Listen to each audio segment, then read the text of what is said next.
Welcome to this book summary of Verity by Colleen Hoover, a psychological thriller that will leave you on the edge of your seat, with twists and turns that you won't see coming. This book is a rollercoaster ride of emotions that will keep you guessing until the very end. Verity follows the story of Lowen Ashley, a struggling writer who is hired to complete the remaining books in a best-selling series by the acclaimed author, Verity Crawford. As Lowen moves into Verity's house to work on the project, she discovers an autobiography that Verity has written, revealing shocking and disturbing details about her past. As Lowen reads more and more of Verity's manuscript, she realizes that the lines between truth and fiction are becoming increasingly blurred, and that the situation is much more complicated than she initially thought. With characters that are both flawed and compelling, Verity explores themes of love, loss, and the dark secrets that people keep hidden. Stay tuned for this detailed summary of Verity, where we will delve into the intricate web of lies and deceit that make this book a must-read for any thriller lover. Writer Lowen Ashley sees a man die on the way to a meeting with her publisher. She is aided by a handsome stranger named Jeremy Crawford. They bond immediately and share their recent personal experiences with grief. Verity has recently lost her mother to cancer. Jeremy lost both his twin daughters within 6 months of each other. They separate but soon discover that they are both headed to the same meeting at Pantom Press. Jeremy is the husband of Verity Crawford, an esteemed writer who is unable to finish the 3 remaining books in her popular series The Noble Virtues. The deal presented to Lowen asks her to complete the books for a substantial payment. Facing eviction, Lowen takes the deal and agrees to travel to Vermont to gather notes from Verity's office.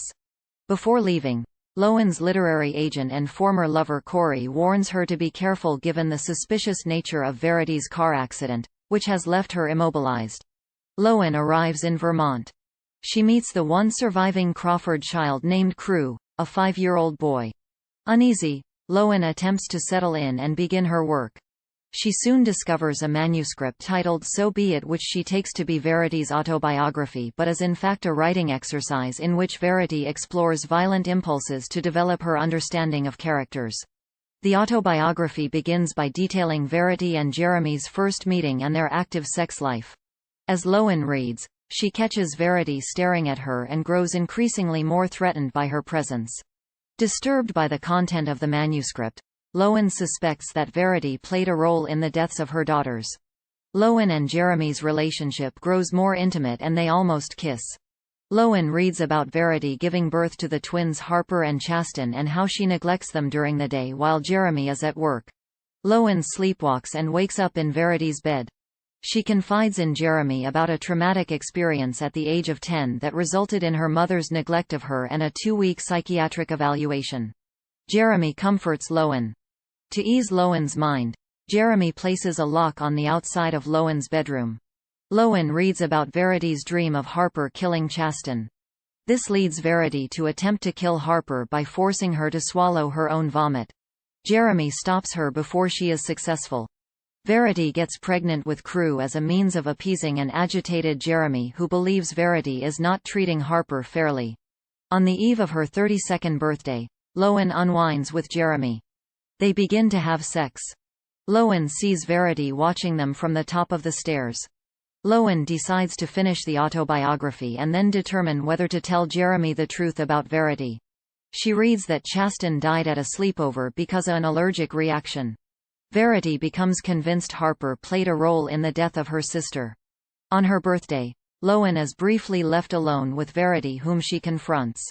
Verity does not move. Later that evening, Lowen suggests Jeremy place Verity in a nursing facility to ease the burden of caring for her. Lowen about Harper's drowning in the lake. Verity capsizes the canoe intentionally and does not attempt to rescue Harper. Jeremy informs Lowen that Verity will be moving to a nursing facility on Monday and asks Lowen to stay for another week. She agrees. They have unprotected sex. Alone with Crew, Lowen asks him questions about the day of Harper's death. Crew accidentally cuts himself with a knife. Jeremy takes him to get stitches and leaves Lowen alone with Verity. Lowen places a baby monitor in Verity's room and locks the door. She watches the monitor and reads the last chapter of the manuscript. Verity's manuscript ends with Jeremy questioning Verity's involvement in the death of Harper. In response, Verity considers death by suicide. Jeremy returns. On the baby monitor, Lowen catches Verity on the floor of her bedroom. She runs upstairs to confront Verity once again. Jeremy grabs Lowen and demands she leave. Lowen finally gives the manuscript to Jeremy and asks him to read it. Jeremy confronts Verity himself and threatens to call the police.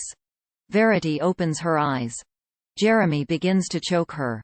Lowen stops him and then suggests he kill Verity in the same way she tried to kill Harper as a baby. Jeremy forces Verity to choke on her own vomit. Lowen and Jeremy vow never to speak about what happened. 7 months after Verity's death, a pregnant Lowen, Jeremy, and crew arrive back in Vermont. Lowen discovers a letter from Verity to Jeremy that details how Verity's manuscript was a writing exercise called antagonistic journaling to help Verity get in the mind of her villainous characters. Verity reveals how Jeremy discovered the manuscript in the days following Harper's death and then staged a car accident in an attempt to kill her.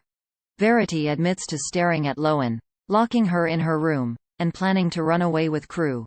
Lowen decides to destroy the letter to preserve Jeremy's peace. She vows to carry the secret to her grave.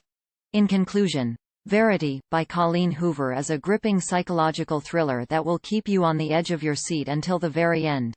The story is expertly crafted with twists and turns that will leave you reeling, and the characters are complex and multi-dimensional, making the reader question who can be trusted.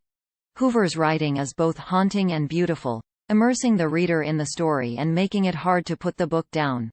If you're a fan of thrillers or looking for a book that will keep you up all night, Verity is not to be missed.